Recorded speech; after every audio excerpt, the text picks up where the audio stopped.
Assalamualaikum warahmatullahi wabarakatuh. I'm Nurul Ramadhani. I'm from 7th semester.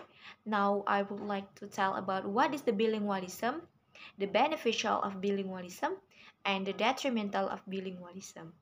Number one, what is bilingualism?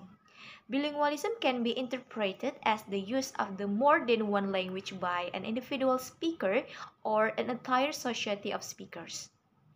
Next is the bilingualism beneficial. Number one, learning foreign language increases awareness of other cultures. Being bilingual exposes an individual to diverse customs, ideas, and perspectives from different cultures. Of course, you can still learn about other culture without knowing a second language. But language learning really allows for a more immersive experience. Once a child learns more than one language, it's fairly common for him or her to pick up another one with us. Some science claim that bilingual have a better chance to easily learn another other language in the future. But in this insight still need research and testing.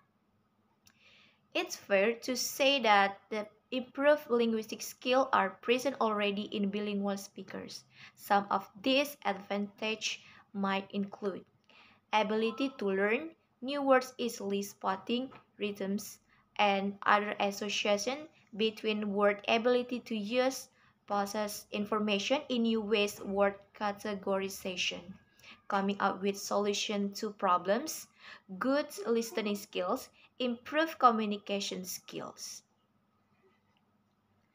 Alright, number two, film and theater lovers. Film and theater lovers can understand the show in the original language and understand the movie they watch comfortably because they understand the language of the movie they watch.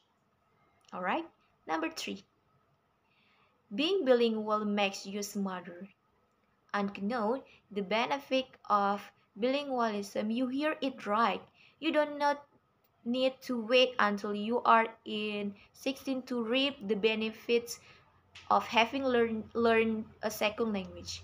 Because this same study proved that bilingual people get better results in the reading and the intelligence tests.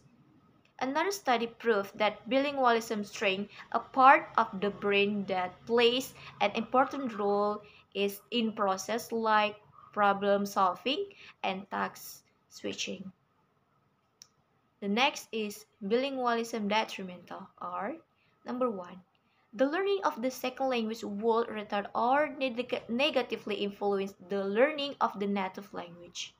Number two, it will intellectually retard the development of thinking and of such cognitive capacities as mathematics and reading. Being receptive bilingualism is the ability of an individual to be able to speak a particular language, understand to other but unable to speak it. Most times, it is caused as a result of a real need for the language, lack of enough exposure to the language. Lack of vocabulary is a strong factor to consider the receptive bilinguals. Number three, prejudice. Bilingual are not really as celebrated as we thought they always were. Most of the people talk of them as special. However, some people think of them as one of the strange individuals. As immigrants, especially look different and are somehow still affiliated with their culture. They pose a strange action and they gives them of the characterize them as different. Children can be mean at times coming together to attack anybody different from themselves.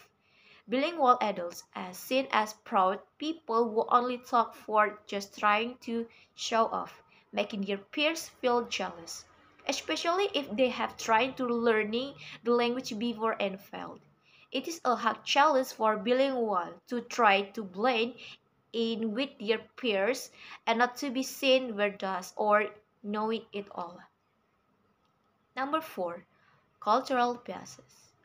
Learning a second language in school are not usually appreciated by parents, as it is seen as the attack on their culture and the way of life.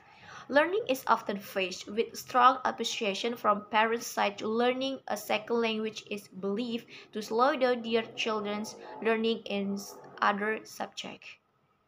In this common misconception that affect prospective bilinguals. Number 5. Religion basis. Most religions regard bilingual very poorly, especially in translation service. Some religions place bilingual in high regard as they see it as the vital tool in spreading their message to the rest of the world. Other religions, however, consider the translation of any of their religions' work as unacceptable. It is strictly forbidden to translate any part of this work, and the original language is seen as the only standard to be adhered to, even, even if the original language is no longer in use and now existent. Alright, thank you. Assalamualaikum warahmatullahi wabarakatuh.